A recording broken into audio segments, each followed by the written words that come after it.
Hey everybody, welcome back to a Denton County weather forecast, and today what we're looking at is the potential for severe storms for Sunday. I'm going to break down everything you need to know, the latest on the new Storm Prediction Center outlook going into tomorrow. So we have a lot to look at. I'm not going to go super in-depth in this video, refer to my 3-minute forecast for the timing and everything like that, but I'm at least going to show you the new updates to what we should expect going into tomorrow. So there are very notable changes to be mindful of. The tornado threat has gone up in certain areas. Damaging wind threat and hail threat are still the same. The enhanced risk has actually shifted slightly north. So now Denton County and Collin County are slightly further out of the enhanced risk, even though it does include portions of Denton County and Collin County, just slightly farther north, which doesn't really make a huge difference at the end of the day. The forecast in terms of where the storms will actually happen hasn't really changed a whole lot, but the severity of storms and where those will occur has changed just slightly. So really this is kind of the breakdown. So you can see the enhanced risk, it does still include Cook County,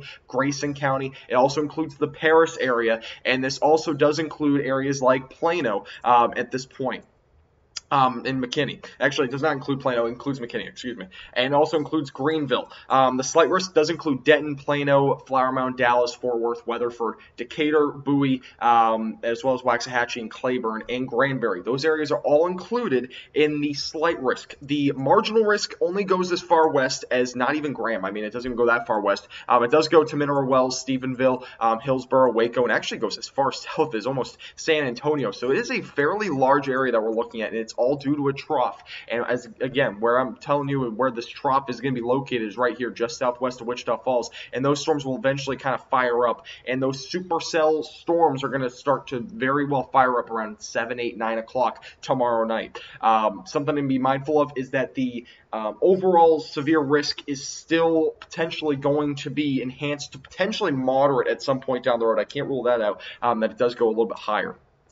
I do want to point one thing out as well. The storms are forecasted to be linear at some point, meaning a line of storms. Before that, the tornado threat and hail threat and damaging wind threat will be greatest. And I'm talking mainly the tornado threat will be the greatest in the initial cells that develop.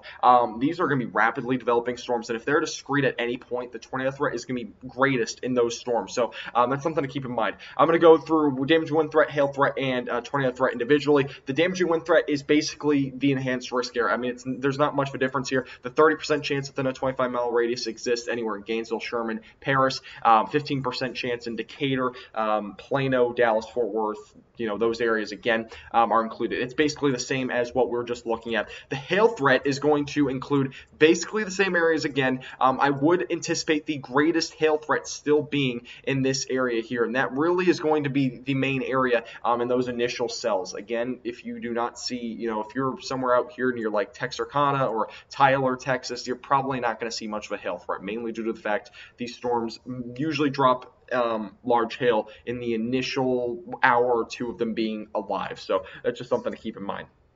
Now, the tornado threat, which is probably the one thing you've been waiting to hear, there's no tornado threat south of Waco. The tornado threat is going to be greatest right along the Red River, and I'm going to be honest with you. I think the best chance, if you are like a storm chaser or something like that, I really do think the best chance for any sort of tornado threat will be right in here, right along the Red River. Now, this is a very common area where we do see tornado threats during the springtime. I think it'll be pretty similar here going into October. We obviously have this very strong trough, a lot of wind shear, and I think this will probably be the primary area here for the potential for a tornado threat. Again, Denton County is even included in the potential for at least a 5% chance within a 25-mile radius of seeing some sort of tornadic threat. Again, it's a 10% chance in the yellow shaded area, and it's a 2% chance in the light green shaded area. So there's a lot to be watching over the next several 48 hours or so. So make sure you are staying updated with Denton County Weather for the latest. We'll keep you updated.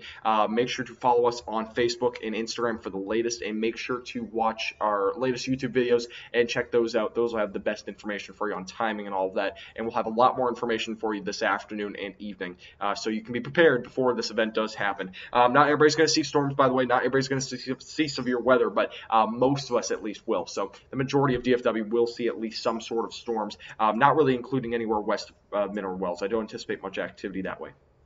Thank you for watching. This forecast is sponsored by All Dents Repair.